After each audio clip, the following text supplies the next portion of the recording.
Pairs of angles किन्हें कहते हैं? जैसे कॉम्प्लीमेंट्री एंगल।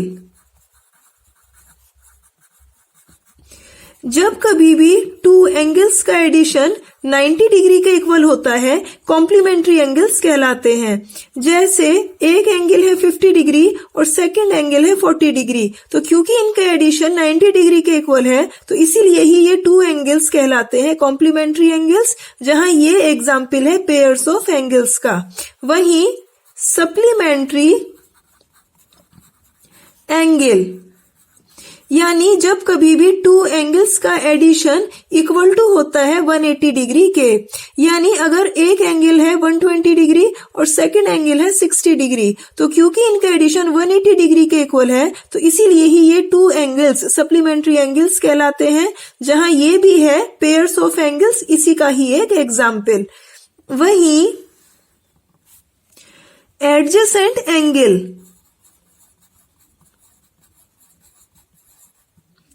यानी यहाँ पे ये एंगल और ये एंगल दोनों एडजेसेंट एंगल्स हैं। वे एंगल्स जो कॉमन वर्टेक्स रखते हैं, यानी ये जो O है इस एंगल का भी वर्टेक्स है और इस एंगल का भी वर्टेक्स है,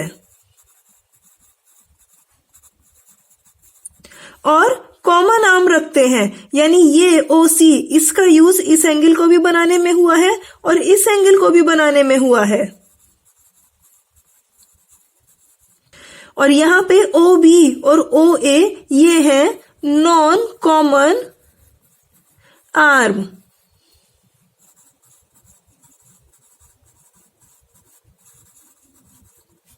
यानी OB इसका यूज इस एंगल को बनाने में नहीं हुआ और OA इसका यूज इस एंगल को बनाने में नहीं हुआ। यहाँ OA ये है कॉमन आर्म के लेफ्ट हैंड साइड में और OB ये है कॉमन आर्म के राइट हैंड साइड में। यानी जब कभी टू एंगल्स की नॉन कॉमन आर्म्स इस तरह होती है कि वे कॉमन आर्म की अलग अलग साइड में होती हैं, एक कॉमन वर्टेक्स होता है और एक कॉमन आर्म होती है, तब ये टू एंगल्स यानी एंगल AOC और एंगल COB एडजेसेंट एंगल्स कहलाते हैं। जहां ये भी है एक एग्जाम्पल पेयर ऑफ एंगल्स का।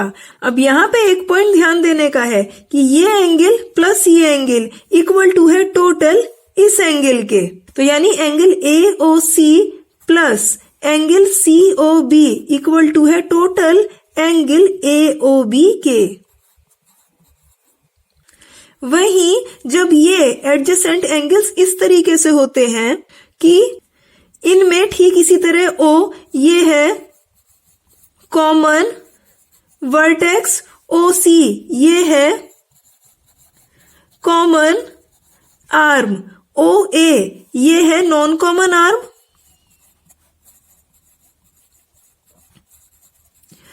और OB ये भी है नॉन कॉमन आर्म।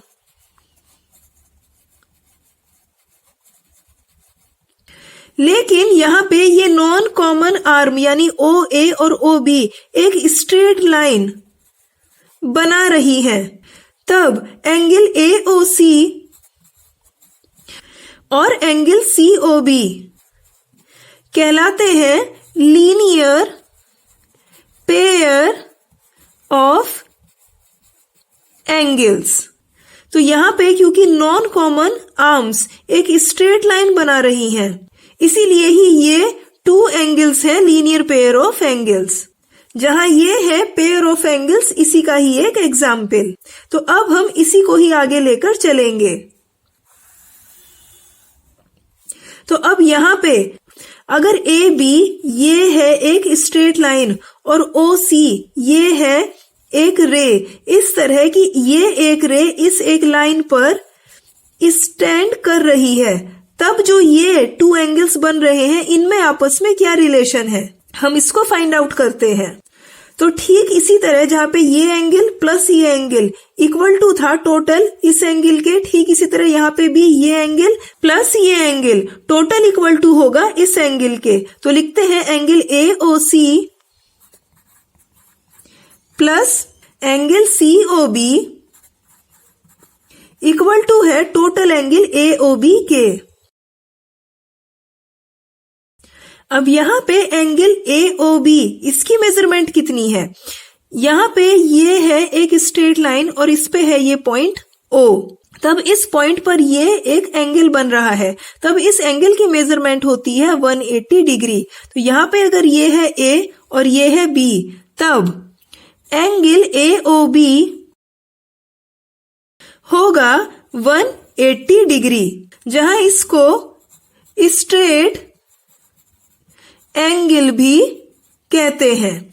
ठीक इसी तरह यहाँ AOB ये भी है एक स्ट्रेट लाइन और ये पॉइंट O, इसी तरह यहाँ पे भी ये एक एंगल बन रहा है 180 डिग्री, यानी यहाँ पे भी एंगल AOB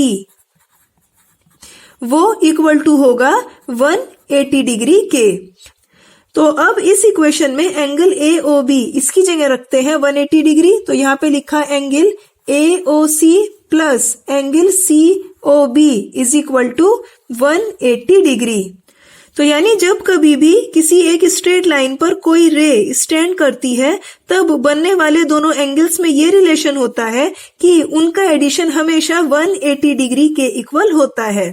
तो यहां से हमें एक एक्सियम मिलती है जो कि है एक्सियम इफ ए रे स्टैंड्स ऑन ए लाइन, कि यानी जब किसी लाइन पर कोई रे स्टैंड करती है तब then the sum of two adjacent angles, तब बनने वाले इन टू एडजेसेंट एंगल्स का sum so formed is 180 degree, 180 degree होता है। अब यहाँ इस एक्सियम में एक पॉइंट ध्यान देने का है कि इफ ए रे स्टैंड्स ऑन ए लाइन, यानी ये गिवन है कि अगर कोई रे है जो कि एक लाइन पर स्टैंड करती है, तब यानी देन हमें कंक्लूजन मिलता है कि ऐसा होने पर जो एडजेसेंट एंगल्स बनेंगे उनका एडिशन 180 डिग्री के इक्वल होगा। वहीं अगर हम इसको रिवर्स कर दें, यानी अब कि हमें गिवन हो कि अगर टू एडजेसेंट एंगल्स इनका एडिशन 180 डिग्री के इक्वल है, तब हमें ये कंक्लूजन मिले कि ऐसा होने पर रे एक स्ट्रेट लाइन पर स्टैंड करती है, यानी तब हमें ये स्टेटमेंट मिलता है कि if the sum of two adjacent angles is 180 degree, यानी कि कोई टू एडजेसेंट एंगल्स इस तरह है कि इन दोनों एंगल्स का सम 180 डिग्री के इक्वल है, देन ए रे स्टैंड्स ऑन ए लाइन, ये रे इस लाइन पर स्टैंड करेगी। जहां पे ये लाइन कौन सी है? That is the non common arms form a line. इस लाइन को इन दोनों एडजेसेंट एंगल्स की नॉन कॉमन आर्म्स बनाती है। इस स्टेटमेंट को चेक करेंगे कि क्या ये ट्रू है। तो इसके लिए यहां हमने A, B, C, D इन 4 फिगर्स में adjacent angles of different measures, यानी डिफरेंट मेजर्स के एडजेसेंट एंगल्स को ड्रॉ किया है।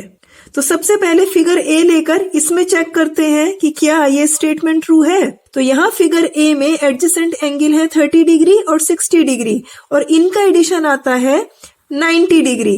तो यानी यहाँ पे एडजेसेंट एंगल का एडिशन इक्वल टू नहीं है 180 डिग्री के। तो क्या इस कंडीशन में भी किसी स्ट्रेट लाइन पर रे स्टैंड करती है? तो हम यहाँ पर देखते हैं कि नॉन कॉमन आर्म्स यानी OB और OA ये एक स्ट्रेट लाइन नहीं बना रहे हैं। तो यानी यहाँ पे किसी स्ट्रेट लाइन पर कोई रे स्टैंड नहीं कर रही है। अब फिगर B लेते हैं। यहाँ पे एडजेसेंट एंगल्स हैं 80 डिग्री और 60 डिग्री, इनका एडिशन है 140 डिग्री जो कि 180 डिग्री के इक्वल नहीं है। तो क्या इस कंडीशन में कोई लाइन बन रही है? तो हम देखते हैं नॉन कॉमन आर्म्स OB और OA ये एक स्ट्रेट लाइन ड्रॉ नहीं कर रहे हैं। तो यानी जब टू एडजेसेंट एंगल का एडिशन 180 डिग्री नहीं है, तब ना ही कोई लाइन ड्रॉ हो रही है और ना ही किसी स्ट्रेट लाइन पर कोई रे OC स्टैंड कर रही है। अब फिगर C लेते हैं। यहाँ पर एडजेसेंट एंगल्स हैं 45 डिग्री और 135 डिग्री, तो यहाँ इनका एडिशन 180 डिग्री एग्जैक्टली है। तो अब हम यहाँ देखते हैं कि नॉन कॉमन आर्म्स OB और OA यस ये एक लाइन बना रहे हैं। यानी यहाँ पे किसी स्ट्रेट लाइन पर कोई एक रे यानी OC स्टैंड कर रही है। यानी जब कभी किन्हीं टू एडजेसेंट एंगल्स का एडिशन 180 डिग्री के इक्वल है, तब एक स्ट्रेट लाइन AB बन रही है और एक रे OC इस स्ट्रेट लाइन पर स्टैंड कर रही है।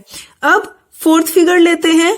यहाँ पे एडजेसेंट एंगल्स है 70 डिग्री और 150 डिग्री, तो इनका एडिशन है 220 डिग्री, जो कि इक्वल टू नहीं है 180 डिग्री के।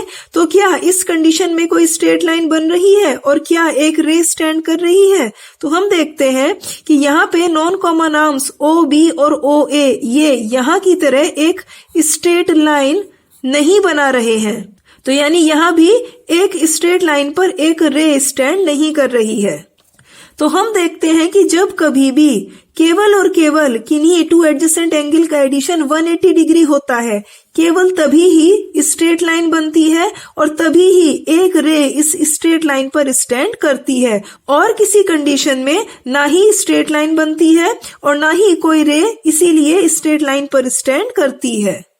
तो यानी यहां से हमें ये स्टेटमेंट एक एक्सियम की फॉर्म में मिल जाता है, जो कि है कि if the sum of two adjacent angles is 180 degree, यानी कि अगर हमें गिवन है कि किन्हीं टू एडजेसेंट एंगल्स का सम अगर 180 डिग्री है, तब then the non common arms of the angles form a line. तब इन एडजेसेंट एंगल्स की ये टू नॉन कॉमन आर्म्स एक लाइन बनाती हैं। तो ये हमें कंक्लूजन मिला कि ये जो स्टेटमेंट है, यस ये ट्रू है। तो यानी ये एक्सियम दोनों ही तरफ से ट्रू है। यानी कि अगर हमें ये गिवन है कि अगर किसी लाइन पर कोई रे स्टैंड कर रही है, तब बनने वाले टू एडजेसेंट एंगल्स का एडिशन 180 डिग्री के इक्वल होगा। और इसका रिवर्स, जहां एक्सियम है कि if the sum of two adjacent angles is 180, यानी अब की हमें गिवन है कि अगर किन्हीं टू एडजेसेंट एंगल्स का सम 180 डिग्री है, तब then the non common arms of the angles form a line. तब इन एडजेसेंट एंगल्स की नॉन कॉमन आर्म्स एक स्ट्रेट लाइन बनाती है, जहां इस स्ट्रेट लाइन पर ये एक रे स्टैंड करती है। तो यानी क्योंकि हम लीनियर पेयर ऑफ एंगल्स इसको लेकर चले थे, जिससे हमें ये फर्स्ट एक्सियम और फिर ये सेकेंड एक्सियम मिली, तो इसीलिए ही ये two axioms linear pair axioms कहलाती हैं।